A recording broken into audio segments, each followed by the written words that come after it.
Alguém quer fazer alguma pergunta? Pois não.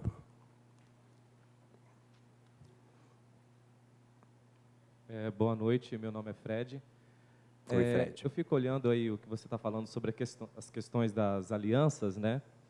Às vezes eu acho que é uma utopia demais, talvez, não querer fazer algumas alianças, porque eu penso que quando você chega lá no poder, está com eles, você tem os seus interesses, eles também têm os interesses deles. É possível você fazer um governo legal sem construir essas alianças e conseguir os seus objetivos? Será que isso é possível? Será que essas alianças, tipo assim, eu favoreço você, você vai me favorecer, não faz parte do jogo, das regras da política? Não sei, com certeza é muito mais complexo.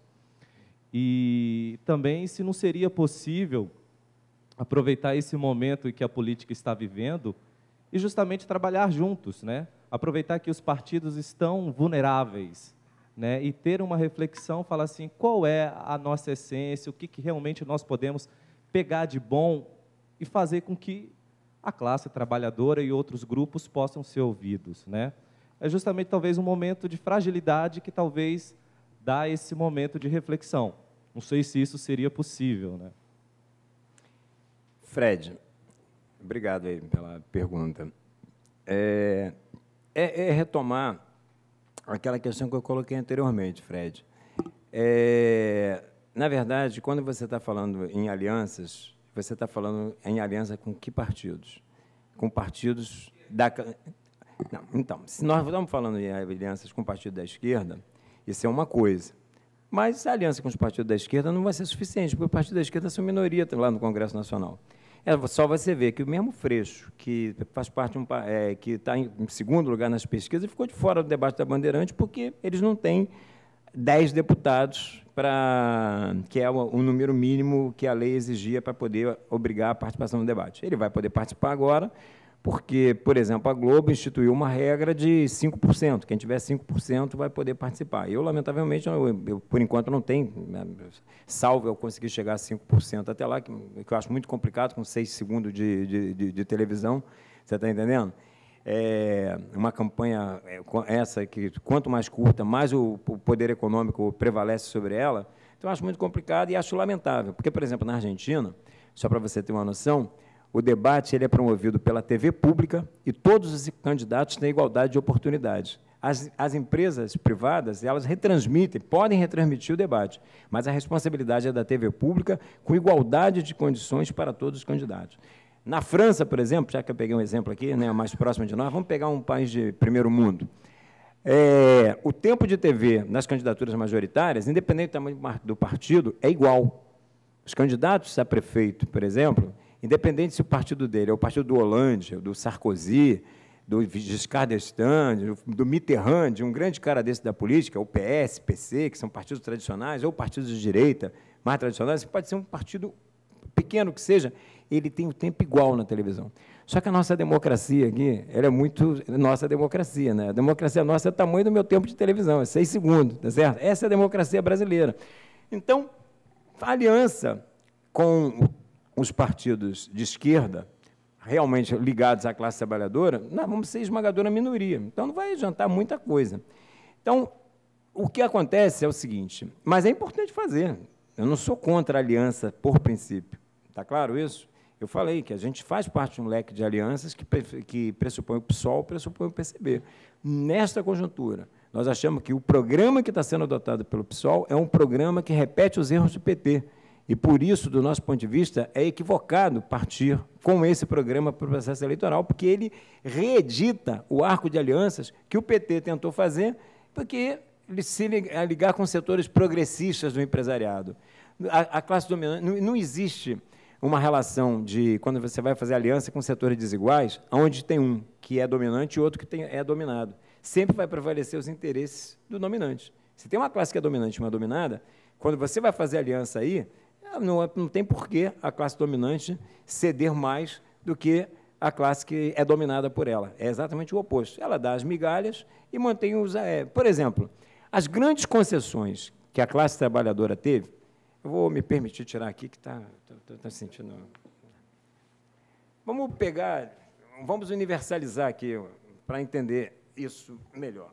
O momento que a classe trabalhadora teve mais concessões no capitalismo foi no pós-Segunda Guerra Mundial, na construção do welfare state, na construção do chamado Estado de Bem-Estar Social na Europa, no segundo pós-guerra, né, e que justamente agora tem toda essa crise lá, porque eles querem fazer um ajuste fiscal lá que quer atacar, né, subtrair esses direitos da classe trabalhadora europeia, como previdência, seguro-desemprego, educação, uma série de coisas. Essas concessões feitas pelo empresariado europeu, com apoio do imperialismo norte-americano, que foi quem mais ganhou com a guerra, porque a Europa se destruiu, porque era o cenário da guerra, e os Estados Unidos, né, ajudou a reconstruir inclusive, se resolveu a sua própria crise. Os Estados Unidos tinha entrado numa crise brutal na década final de 29, 30, né, com a política do Roosevelt, tudo aquilo. Os Estados Unidos se fortaleceu, cresceu, tá certo? E reconstruiu a Europa e entraram na lógica do vamos dar os anéis para não dar os dedos. Sabe por quê? Porque tinha um paradigma rival. Tinha uma União Soviética lá, que tinha feito uma revolução operária, socialista, em 1917, que a burguesia tinha sido expropriada, que estava se transformando numa potência, né, que rivalizava, inclusive, com os Estados Unidos em uma série de coisas, lançou o primeiro homem ao cosmos, e tinha arsenal atômico e tudo isso, independentemente do processo de degeneração e burocratização que passou aquilo lá, porque aquilo já tinha deixado de ser a Revolução de 17, desde que o Lenin morreu em 23 e o Stalin assumiu, desandou o processo. Mas ele atemorizava a burguesia, porque era um Estado socialista. E um terço da humanidade, no pós-guerra, era socialista. O Tratado de Alt-Potsdam se dividiu o mundo entre os setores que venceram a Segunda Guerra, e a Rússia saiu vitoriosa junto com os aliados, junto com a França, com a Inglaterra e com os Estados Unidos. Então, ficou todo o leste europeu, né, a Alemanha dividida, todo o leste europeu, e do lado de cá, a burguesia fazendo concessões, para que a sua classe operária não fizesse a revolução que já tinha sido feita do outro lado, ali pertinho, e onde a burguesia tinha sido expropriada. Está claro isso? Então, hoje, concretamente, essa política de alianças com esses partidos só tem sentido se for com um programa de ruptura com essa ordem que está estabelecida. Para fazer uma aliança vislumbrando o mal menor, quando você estabelece uma política de mal menor, você já está aceitando o mal inteiro. Daqui a pouco eu vou dizer que eu sou um marxista meio... apesar de, nas questões dos conceitos fundamentais, ser um marxista, eu acredito no materialismo histórico dialético como instrumental de interpretação da realidade, de transformação da realidade, né? Mas tem umas frases assim tem uma outra frase do Weber também que eu gosto muito. O Weber fala o seguinte, porque você falou a palavra utopia aí: se na política você não tentar o impossível, nem o possível você vai conseguir. Então, a utopia, isso que parece a utopia, é uma coisa nada mais nada menos do que uma realidade. Se a gente quer, de fato, transformar essa realidade do ponto de vista da nossa classe, nós temos que romper com tudo isso que está aí. E, para romper com tudo isso que está aí, nós temos que fazer uma revolução. A burguesia, para ser classe dominante, ela fez a dela, porque durante um período ela também foi oprimida pelo clero e pela nobreza, durante o período do feudalismo. Ela já tinha o poder econômico, mas não tinha o poder político. Para ela obter o poder político, ela teve que fazer uma revolução. Se nós, trabalhadores, queremos, de fato, ter uma perspectiva de uma vida diferente dessa que nós temos aí, de viver onde, por exemplo, a classe trabalhadora, não os setores de classe média, como, por exemplo, aqui, vocês fazem parte de um percentual da população de jovens aptos a estarem matriculados no curso superior, não chega a 10% o contingente. Então, vocês fazem parte, desse ponto de vista, de um setor uma elite, um setor minoritário, tá claro? Assim como os alunos que eu dou aula, lá na Baixada Fluminense. Mas, concretamente, quando você está falando da classe trabalhadora, você está falando, por exemplo, daqueles setores que são os que moram mais longe, que gastam o tempo livre deles dentro 2, às vezes 4 horas, 5 horas dentro de condução para poder chegar em casa, que é o tempo que ele podia estar com a família, que é o tempo que ele podia estar tentando aumentar a sua própria construção, né? A sua lendo, a sua consciência, participando de alguma coisa para aumentar o seu potencial. Não, ele está dentro de uma condição, porque a jornada de trabalho não se mexe. Ele tem que chegar às 6 horas da manhã para bater o cartão e vai sair às 5 horas da tarde. O tempo que é tirado é do tempo livre dele, o tempo que ele tem que ficar nos engarrafamentos, pagando transporte caríssimo. Então, se nós queremos romper com isso tudo, assim como a burguesia fez a revolução dela, nós vamos ter que fazer a nossa. E a aliança tem que ser uma aliança com setores ligados à classe trabalhadora, com um programa de interesse da classe trabalhadora, e não com setores progressistas da burguesia, porque a gente vai cair no erro do PT e vai fazer aliança para governar para os mesmos que sempre se locupletaram da exploração e da opressão do trabalho alheio. Mais alguma pergunta? Ok.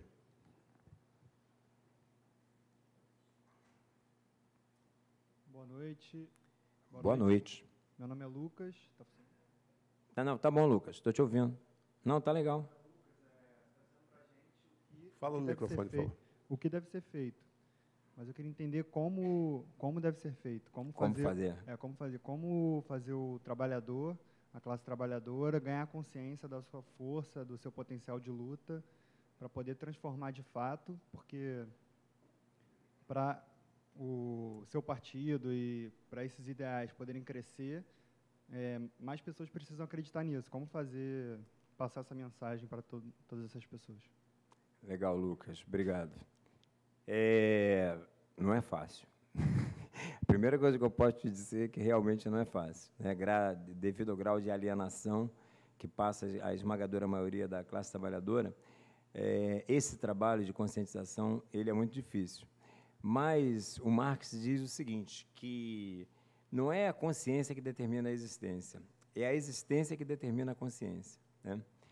E o que acontece é que, muitas vezes, quando a gente está falando em lutas sociais, em luta política, em ciências econômicas, ou em ciências políticas, ciências sociais, a gente não está falando de ciências exatas, não é uma equação que dá x mais y igual a 2 e vai dar um resultado lá e tal. Não.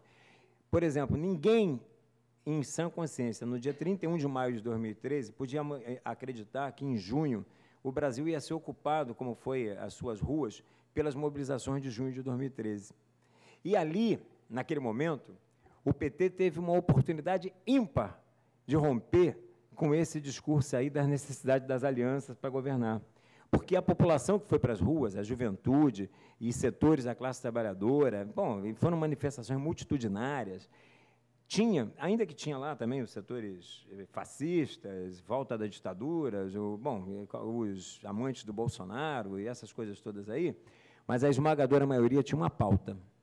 Eu quero saúde padrão FIFA, eu quero educação padrão FIFA, eu quero tarifa zero, eu quero passe livre, eu quero o fim da corrupção. Então, nesse momento, a Dilma tinha a possibilidade de se apoiar nesse processo de mobilizações, apresentar todas essas propostas no Congresso Nacional e jogar o ônus para o Congresso Nacional. O povo quer isso, tá certo? Vocês vão votar com o povo ou contra o povo? E se aquele Congresso votasse contrário, ela sairia numa boa, porque ela, de fato, encaminhou aquilo que estava sendo feito e ia acelerar a experiência da classe com esse sistema, com esse regime, né, de falsa representação que existe aí. Então, essas oportunidades, elas podem surgir a qualquer momento.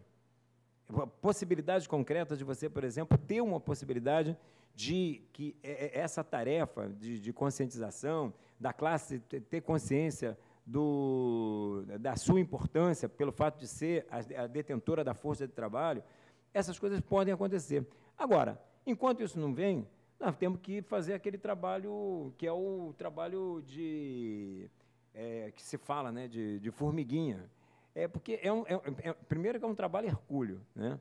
Porque você vive numa sociedade que, pelo fato de ter uma classe dominante, né, as instituições que respondem à chamada superestrutura jurídico-política, né, todas elas disseminam a ideologia da classe dominante.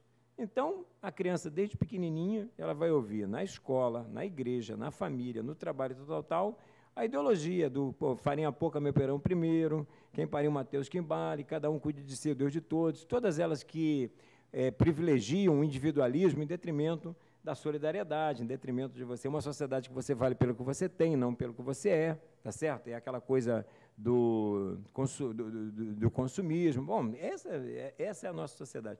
Mas a gente tem que ir na contramão disso e mostrar, né, tentar criar organismos, e por isso a gente fala que um governo nosso tem que ser apoiado em conselhos populares, onde a gente, né, no sentido bem... É uma luta que não é fácil, mas é uma tarefa que está colocada para nós. Agora, não se pode ter um processo de uma crise social, como aconteceu, por exemplo, em junho de 2013, que isso fique muito mais fácil. Aquele processo foi complicado? Foi, porque teve disputa de tudo quanto é lado, tinha da ultradireita à ultra-esquerda, estava todo mundo na rua, e os grandes meios de comunicação manipulando também, ao seu modo, sem partido. Combinando ainda com o desserviço que o PT já vinha prestando, né? Então, quanta gente chega... Eu, por exemplo, como já estou há algum tempo na política, as pessoas chegam e falam assim, pô, Ciro, você é um cara legal, mas pô, esse negócio de vermelho não dá mais certo não, né? Porque o PSTU, as bandeiras são vermelhas, né? Esse é um dos desserviços que o PT prestou. Mas, por exemplo, ali era um momento que, se a gente tivesse poderia ser aproveitada aquela oportunidade para uma outra coisa. Lamentavelmente, não foi essa a escolha que o PT fez, porque já tinha deixado qualquer perspectiva de transformação, de uma reforma mais profunda, já há muito tempo, muito antes de até assumir o poder. Isso só se agudizou depois que assumiu o poder, entendeu? Mas o trabalho vai ter que ser feito dentro, no local de trabalho, no local de moradia, tentar construir conselhos populares, locais onde a gente possa exercitar essa contra-hegemonia aí, entendeu? E colocar, por exemplo, num processo eleitoral como o nosso, olha, não levar ilusão para ninguém de que vai ser votando em mim ou em quem quer que seja, que a eleição por si só vai mudar a vida da gente. Se a gente estiver lá na eleição, é aquilo que é a pergunta, desde a primeira pergunta do Mateus e outras que já aconteceram aqui, só vai acontecer alguma coisa se apoiar num processo de mobilização e organização dos trabalhadores dos setores explorados e oprimidos da sociedade. Então, essa é a tarefa. É uma tarefa muito difícil, Lucas, não é uma tarefa fácil, mas ela é indispensável de ser feita, porque ela é a única condição para a gente poder construir uma sociedade alternativa de fato. Eu sou daquelas pessoas, eu estou de cabelos brancos, e quando eu comecei a luta política, eu tinha os cabelos pretos igual os seus, né? Só que eu era Black Power, porque eu sou negão, então eu era Black Power, mas meus cabelos eram todos pretinhos, tá? E eu não mudei. Diferentemente de alguns, como Fernando Henrique, que já esqueça tudo que eu escrevi, ou então o Lula, que diz que depois que o sujeito amadurece, que ele repensa algumas coisas, não, eu continuo... Aliás, eu só digo que eu sou jovem há mais tempo, entendeu? Porque eu continuo me sentindo cada vez mais com mais convicção nas ideias que eu defendo desde sempre, tá? E, concretamente, o que eu penso é que um sistema econômico, social e político, né? Um modelo que nós temos 7 bilhões de pessoas no mundo. Segundo a ONU, nós podemos produzir alimentos para 24 bilhões. Nós só somos 7 bilhões e milhões de pessoas morrem por ano de fome. Isso não bate. Eu acho que o ser humano pode fazer coisa superior. Eu acho que o ser humano tem todas as condições de fazer algo superior. E tudo é cultural. Tudo é construído pelo próprio ser humano. Está claro? Esse sistema ele é uma cultura, só que hoje está na mão de uma classe dominante que dissemina a sua ideologia pela grande imprensa, pela escola, pela família, pelas igrejas e tal. É um campo minado.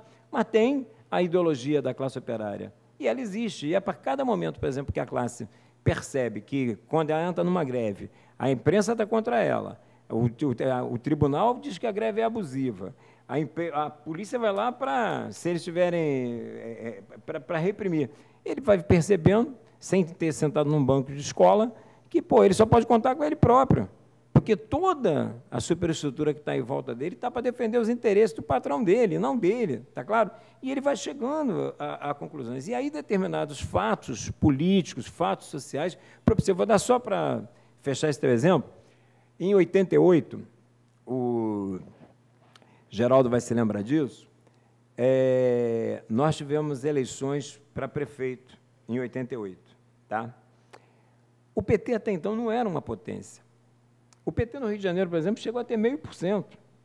Então, eu, quando estou em 1%, eu fico tranquilo, porque o PT um dia na vida já teve meio, entendeu? Quando eu tenho 1, com 6 segundos de televisão, pô, empatado técnico com o Molon, que tem televisão, que tem, pô, o grande partido está com 2, eu acho que isso só mostra o potencial das nossas propostas, tá certo? E, lamentavelmente, a gente não tem espaço para poder defendê-las.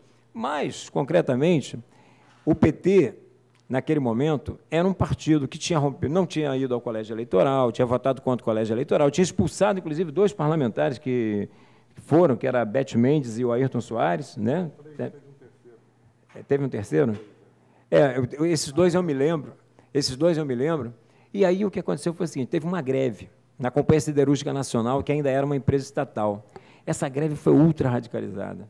Os operários ocuparam a usina.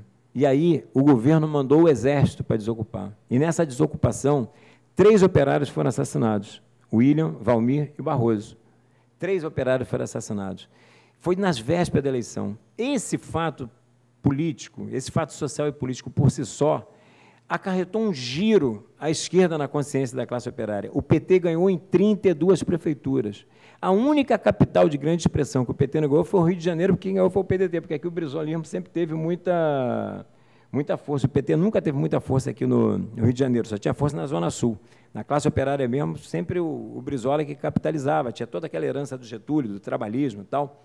Mais concretamente, o PT ganhou São Paulo, o PT ganhou Belo Horizonte, o PT ganhou Porto Alegre, o PT ganhou 32 prefeituras. Foi um negócio tão incrível que até nós, a gente fazia parte do PT nesse momento, né, era uma corrente interna chamada Convencerista, nós ganhamos uma prefeitura também, lá em Timóteo, onde é que tinha a Acesita, que era uma empresa, uma fábrica de aço, uma usina de aço, né, antes do setor siderúrgico ter sido privatizado, nós ganhamos uma prefeitura. O prefeito era da nossa corrente, né? Nós chegamos a montar lá, transferimos o secretariado do partido todo para lá, formamos conselhos populares, eu me lembro disso, eu fui, a gente inaugurou os conselhos populares num ginásio, lotamos um ginásio, mas, pô, na primeira greve dos professores, o nosso prefeito foi querer reprimir os professores. O que nós fizemos? Expulsamos ele do partido e voltamos, tiramos o secretariado da cidade e ele entrou para a corrente majoritária do PT, para a articulação, e está aí até hoje, não sei onde é que ele está, onde é que ele deixa de estar, mas, pô, a gente não tinha ganho uma prefeitura para reprimir professor em greve, certo? Então, ele continuou com a vida dele, ele continuou prefeito, continuou no PT, numa outra corrente, e nós vamos continuar construindo os nossos sonhos, porque os sonhos não envelhecem, né? Já dizia o poeta. E as coisas só podem ser difíceis, mas o fato de elas serem difíceis só tem que servir de estímulo. Obstáculos existem para serem transpostos e não para serem encarados como um entrave absoluto para você avançar. O terceiro deputado é José Eudes. José Eudes, junto com o Ayrton Soares e a Beth Mendes, na mesma época. O Eudes eu conheci pessoalmente. Foram os 3 que foram expulsos. Pessoal, vamos encerrar, porque nosso tempo de aula, né? Teremos as próximas aulas agora começando, né? Candidato, encerramos. Eu quero lembrar que tanto a palestra feita aqui agora quanto a entrevista dada à TV Faixa estarão disponíveis no YouTube e no Vimeo da TV Faixa a partir de segunda-feira. Já, talvez até amanhã mesmo já suba a entrevista, que é menor um pouco, e é possível até que a própria palestra também esteja lá, ok? Que não interessa, que fica disponível para o público externo também, além de ficar disponível para o público interno, né? E ficará também no nosso acervo. E eu quero agradecer a presença de vocês. Somos poucos, mas somos participativos, né? E a diversidade das ideias, é muito importante a gente ter contato com elas todas. Nós estamos trazendo aqui todos os candidatos que se propuseram a vir, dos 11, nós já temos confirmados 7, 4 já vieram, 3 virão, acho que mais uma que está sendo convidada agora porque tinha ficado subjúdice do PCO, a Thelma, e como demorou a ser confirmada a candidatura dela, nós atrasamos também o convite. Eu agradeço a vocês a participação, o espírito de cidadão, cívico e Eu posso fazer um último eleitoral, e ia agradecimento? passar para você, então, fazer seu encerramento. Desculpe. Não, eu quero só reiterar o agradecimento à faixa, a oportunidade, né, de estar aqui debatendo com os alunos e agradecer e muito a presença de vocês que estiveram aqui me ouvindo, entendeu? Dando a oportunidade de eu expor nossas ideias com as perguntas, e os que não perguntaram, mas que ficaram aqui ouvindo nossas propostas, nossa visão de mundo. Eu quero agradecer muito a participação de vocês. Essa coisa, por exemplo, de qualidade, de quantidade, não é uma coisa que me preocupe muito, entendeu? Eu acho que as pessoas que estão aqui é porque estavam interessadas em estar aqui, entendeu? Então, quem está aqui veio com o objetivo de tirar algum dividendo, algum benefício disso, de conhecer, né? Ter a possibilidade de conhecer uma proposta, uma das tantas visões que estão disputando esse processo eleitoral. E, para mim, a presença de vocês assim foi muito importante, eu quero agradecer. E é isso. Como eu sempre me despeço, contra burguês, lute e vote 16. Obrigado aí.